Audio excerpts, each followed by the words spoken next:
Hey guys, thank you for tuning in as we continue with this series on advocacy and as we're talking about the youth in Schenectady County that I used to work with. So please stay tuned as we learn about Youth D.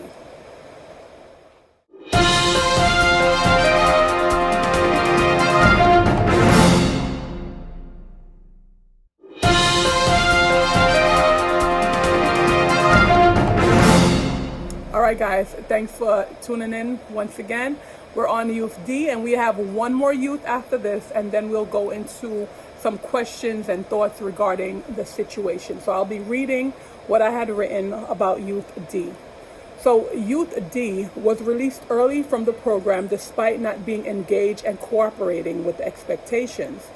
Probation made this decision after Youth B made false allegations against the program staff stating that she was being targeted. Program staff on more than one occasion had to contact Youth D's parents because her behavior was that of someone that was under the influence of illegal substances. As Ryder spoke during the meeting to point out the concerns, Youth D became verbally aggressive and used profanities towards Ryder and Assistant Director of Probation.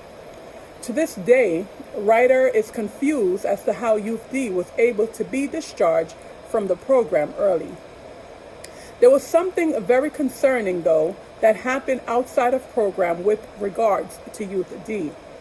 When Youth D was under the age of 10, Youth D was sexually assaulted by an adult male. This adult male reportedly sexually assaulted several youth in Schenectady County.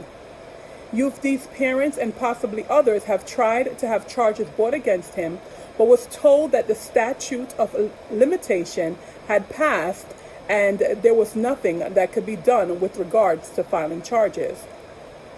Ryder is now familiar with the legalities of this information that was shared. While Youth D was still in program, this adult male showed up to the Boys and Girls Club to pick up another youth, and Youth D was triggered. Attempts to contact this adult male's parole officer, because he was incarcerated in the past on other charges and recently released, and her supervisor was unsuccessful. Ryder, which is me, called several times and left messages in an effort to assist Youth D and her family. This adult male was not listed as a child sex offender, and he was free to walk around even though he was told to stay away from any area that Youth D was. Why is it okay for civil servants to ignore phone calls? Will Youth D get justice for the sexual assault that was done to her? Does Youth D's life matter? And so those are some of the concerning things with Youth D. Thank you for taking the time.